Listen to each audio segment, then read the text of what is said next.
미국의 시인인 롱펠로우가 휴지를 집어들다가 갑자기 떠오른 시상 때문에 그 종이에 시를 적게 되는데요. 그것이 6,000달러에 팔리게 됩니다.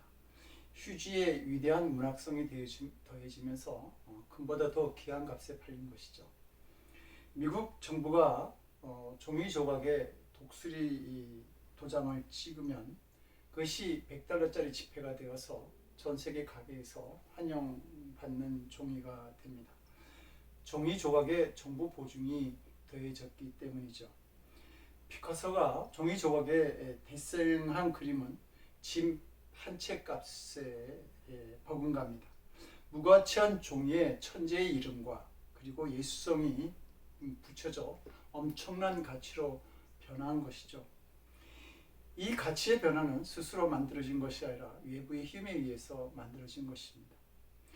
믿음의 세계에서도 이런 가치의 변화가 나타나죠. 예를 들면 애굽에서 430년 동안 노예 생활을 했던 히브리 민족이 하나님의 선택에 의해서 적과 꿀이 가나안 땅으로 들어가고 자유인의 삶을 살게 되는 것이 한 예가 될 수 있습니다. 이처럼 우리는 무가치한 인간이지만 하나님께서 개입하시면 하나님의 자녀, 백성이라고 하는 엄청난 가치를 우리가 지니게 되는 것입니다. 이것을 구원이라고 말하는데 이 구원의 역사 속에는 죄인된 우리를 새롭게 변화시키시는 하나님의 놀라운 은혜가 오롯이 그 안에 들어가 있습니다.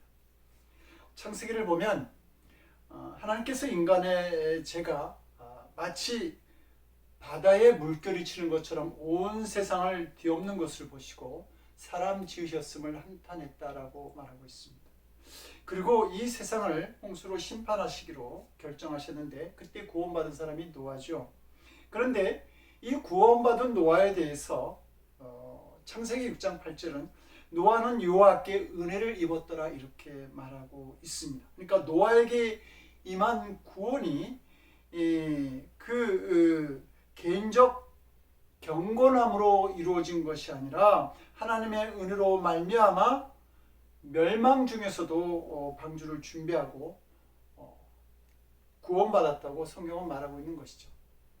창세기에 나오는 아브라함이나 이삭이나 요셉이나 야곱 역시 그들 모두 신앙의 위대함으로 구원받은 것이 아니라 그들의 부족함 속에서도 하나님의 은혜로 구원받았다고 하는 사실을 성경은 증명하고 있습니다. 이런 그 하나님의 은혜는 예수 그리스도를 통해서 우리에게 구체적으로 나타나죠. 그래서 우리는 그것을 성육신, 인카네이션이라고 말하는데 요한복음 1장 14절은 말씀이 육신이 되어 우리 가운데 거하시며 우리가 그의 영광을 보니 아버지의 독생자의 영광이요 은혜와 진리가 충만하더라 이렇게 증거합니다. 이 땅에 오신 예수님에게서 우리는 하나님의 충만한 은혜를 발견하게 되는 것입니다. 우리가 오늘 봉독한 이 본문은 우리가 받은 그 예수님의 은혜에 대해서 두 가지로 말하고 있는데 하나는 우리가 연약하고 경건치 않고 죄인임에도 불구하고 우리에게 주어진 은혜에 대해서 받을 자격이 없다 이렇게 말하고 있고요. 그리고 또 하나는 하나님께서 확정하신 넘치는 사랑을 우리가 받았다 이렇게 두 가지로 요약할 수 있습니다. 로마서 3장 23절은 모든 사람이 죄를 범하였음에 하나님의 영광에 이르지 못하더니 라고 아주 분명하게 우리가 죄인임을 선언합니다. 그런데 모든 사람이 죄를 범하였다라고 하는 이 말의 헬라어 에오리스트는 이 동사의 시제가 과거로 되어 있습니다. 그러니까 이 땅에 있는 모든 사람은 태어난 순간일지라도 그 과거, 현재, 미래까지 우리가 모두 죄 아래 놓여 있고 죄를 범하였다고 말하고 있는 것이죠. 사람의 성격이 언제 형성되는가라고 하는 질문에 심리학자들이 한 연구는 선천적인 DNA에서 50% 그리고 후천적인 환경에 의해서 50%가 형성된다 이렇게 결론을 내렸습니다. 이 세상에 태어나기 전부터 사람의 성격은 형성되어집니다. 마찬가지로 우리의 죄도 태어나기 전부터 만들어져서 죽을 때까지 계속 이어지고 그리고 죄 아래서 살아가게 되는 것이죠. 우리 모두는 죄인인 것입니다. 이것이 우리의 현실입니다.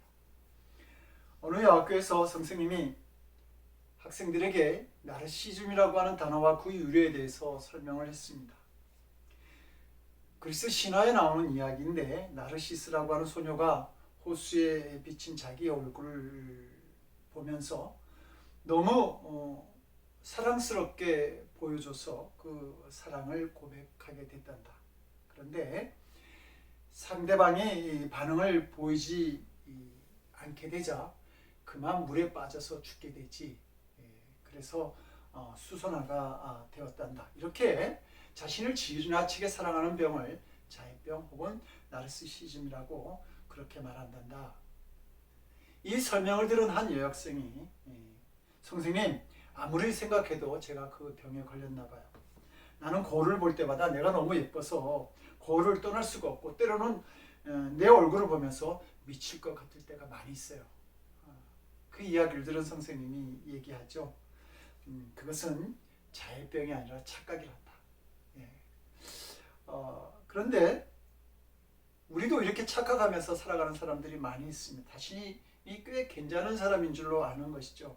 성도 여러분들은 어떻습니까?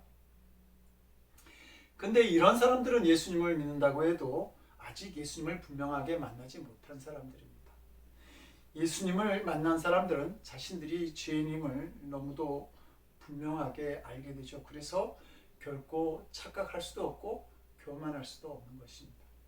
그리고 예수님을 깊이 알아가면 알아갈수록 자신에게 더 많은 죄가 있음을 발견하게 됩니다.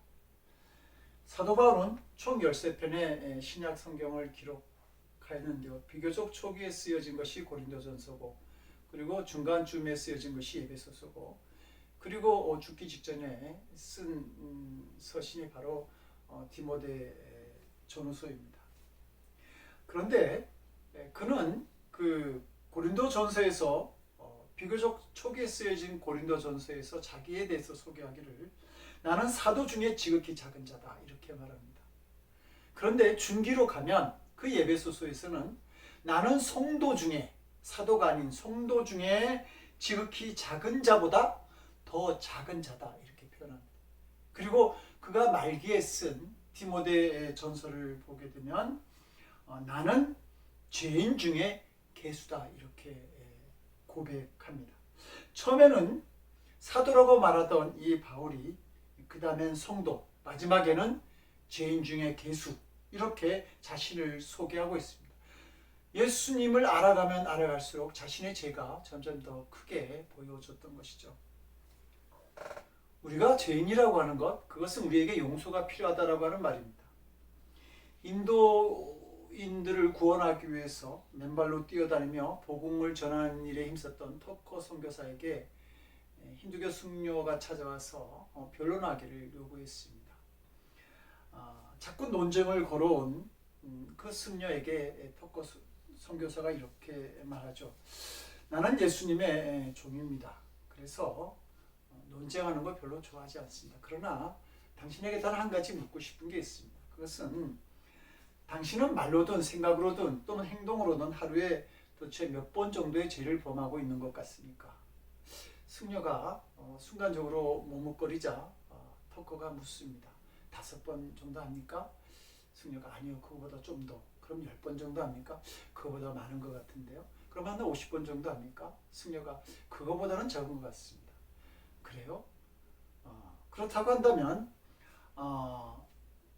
우리가 하루에 한 10번 정도의 죄를 짓는다고 하고 30년의 인생을 산다라고 우리가 한번 가정해 봅시다. 그러면 우리가 인생에 한 10만 번의 죄를 범하게 되는데 숙녀인 당신은 어떻게 그 죄를 처리하고 있습니까?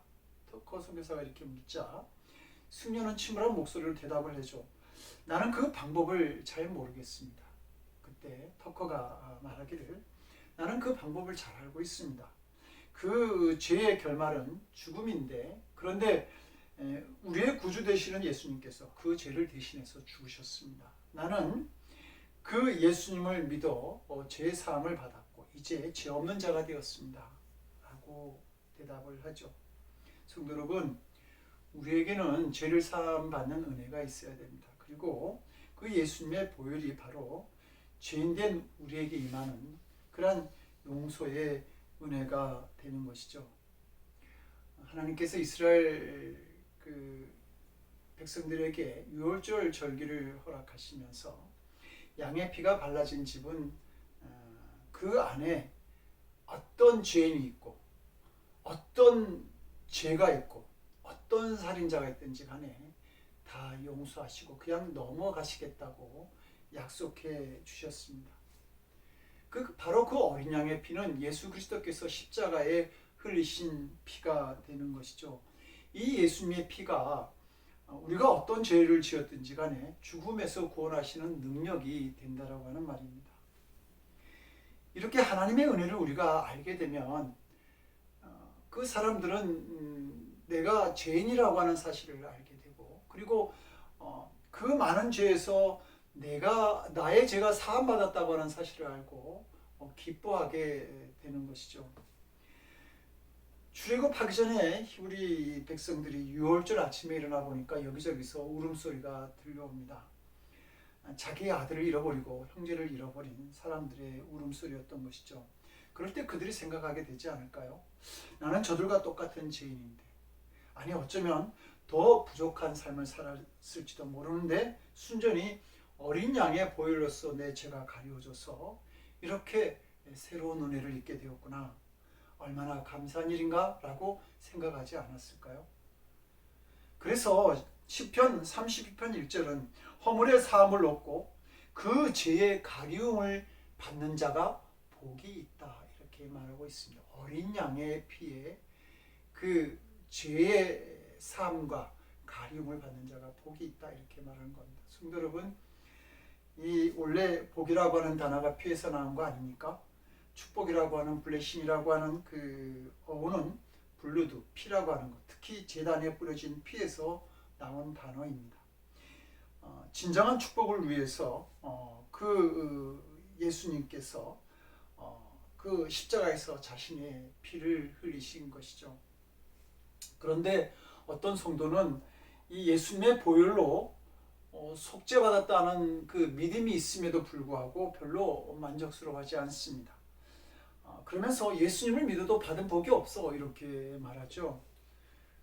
그 사람들은 속죄함의 은혜를 모르기 때문입니다. 만약 여러분의 과거죄가 다 드러난다고 한다면 얼마나 두려운 일이 되겠습니까? 사랑하고 존경받던 사람들을 어떻게 쳐다볼 수 있겠습니까? 우리가 물질의 복, 건강의 복, 성공의 복을 받는 것도 다 중요하지만 천국에서 보면 죄가 가리워지고 죄가 사함받는 그 복이 가장 큰 복임을 알게 되는 것입니다. 하나님 앞에서는 어떤 다른 복도 의미가 없다는 것을 깨닫게 되는 것이죠. 사도행전 26장을 보게 되면 사도 바울이 총독 베스도 앞에서 재판을 받게 되는데, 그때 그 베스도가 사도 바울을 보고 바울아, 내가 미쳐도다. 내 많은 학문이 너를 미치게 했다, 이렇게 이야기를 합니다.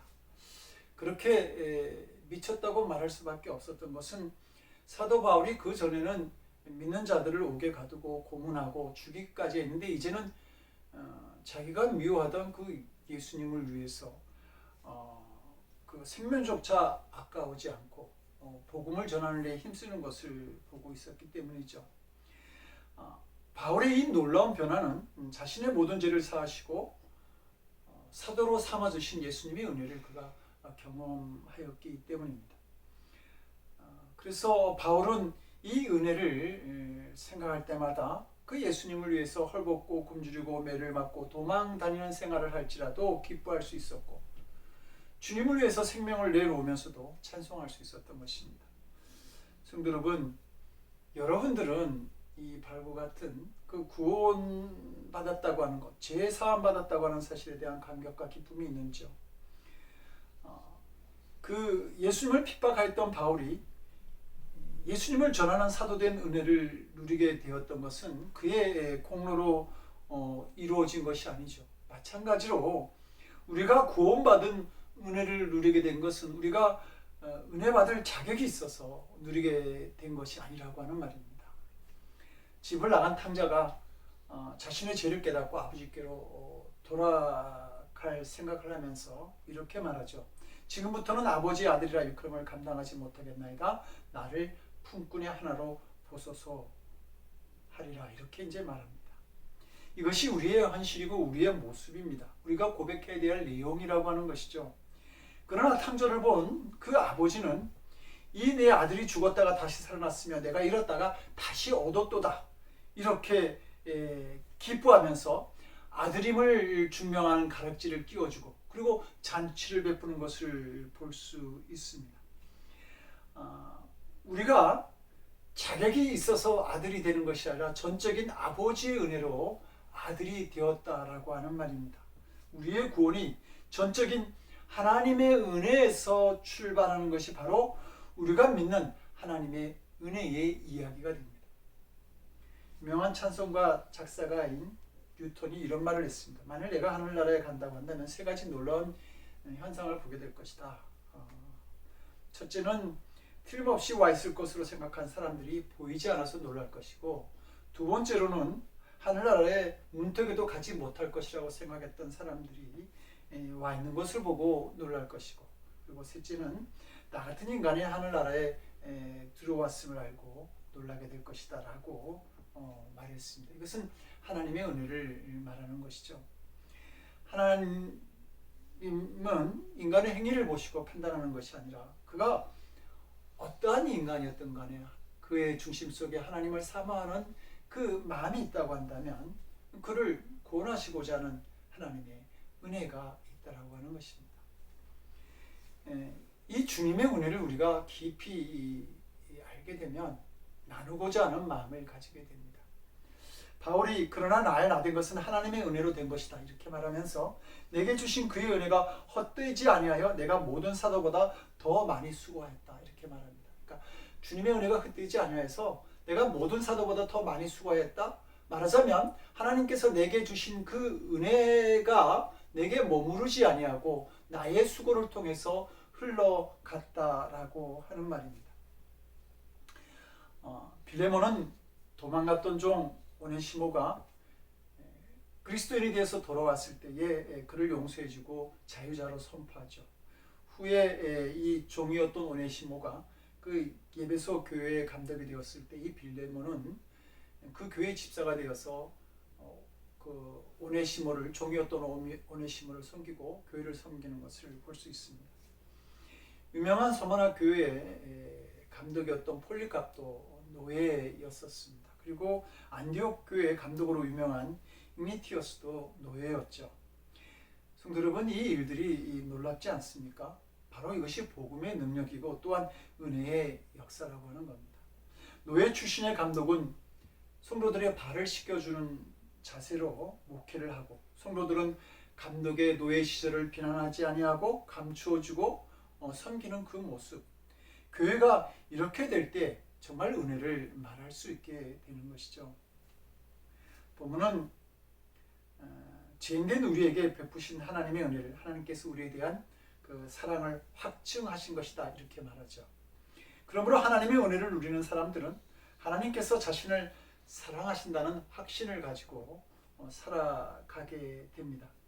자신은 용서받을 수 없는 죄인이라는 믿음과 비교하면 이 믿음이 모순이라고 생각할 수도 있지만, 그러나 이것은 모순이 아니고 은혜라고 말할 수 있습니다.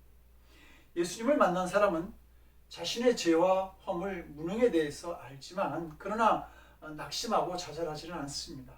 십자가에서 자신을 향한 그 하나님의 사랑과 주님의 은혜를 보았기 때문이죠. 성도 여러분, 하나님께서 나를 사랑하신다라고 하는 확신이 여러분들 속에 있는지요? 이 믿음은 엄청난 축복입니다. 이것이 우리의 삶을 바꿀 수 있기 때문이죠. 막달라 마리아는 귀신 들린 미친 여자였습니다. 더구나 그는 창녀였죠. 이러한 사람을 좋아하고 사랑할 사람은 이 세상에 한 명도 없을 것입니다. 그러나 예수님은 막달라 마리아를 사랑하여 주셨습니다. 예수님의 사랑은 우리가 연약하고 경건하지 못할 때 그때 주시는 사랑이고 또 고귀하고 값진 사랑을 주시는 것이죠. 그 사랑에 감동되어서 이 마리아는 예수님이 십자가에 달려 돌아가실 때 끝까지 그 곁을 지켰고 그리고 예수님의 무덤을 제일 먼저 찾아간 여자가 되었습니다. 성도 여러분, 이 막달라 마리아가 받았던 사랑을 지금 우리가 받고 있다고 하는 사실입니다. 이런 하나님의 사랑을 우리가 받고 있다고 한다면 무슨 좌절과 낙심과 수치심이 우리 안에 있을 수 있겠습니까? 그래서 로마서 8장 37절은 그러나 이 모든 일에 우리를 사랑하시는 이로 말미암아 우리가 넉넉히 이긴다 이렇게 말하는 것입니다. 그런데 하나님의 사랑을 믿는다고 하면서도 열등감이나 수치심이나 좌절감, 낙담에 사로잡혀 있는 그런 사람들이 많이 있습니다. 왜냐하면 하나님의 사랑을 확신하지 못하기 때문에 그런 것이죠. 예수님을 믿고 하나님의 자녀가 되었는데 이제 앞으로 우리의 가정이 잘 되었으면 좋겠다라고 하는 그런 어떤 기대감을 가지고 있는 것과 아니면 말할 수 없는 죄인이었던 나를 독생자도 주신 하나님께서 이제 반드시 나와 우리 가정 위에 복을 주실 거야 라고 이렇게 확신하는 것과는 다르죠. 기대는 어려움을 이길 수 없게 하지만 확신이라고 하는 것은 어려움을 이길 수 있는 힘을 주기 때문입니다. 우리는 여전히 하나님의 사랑과 그 은혜를 되어지는 일을 보면서 그때그때 판단하려고 합니다.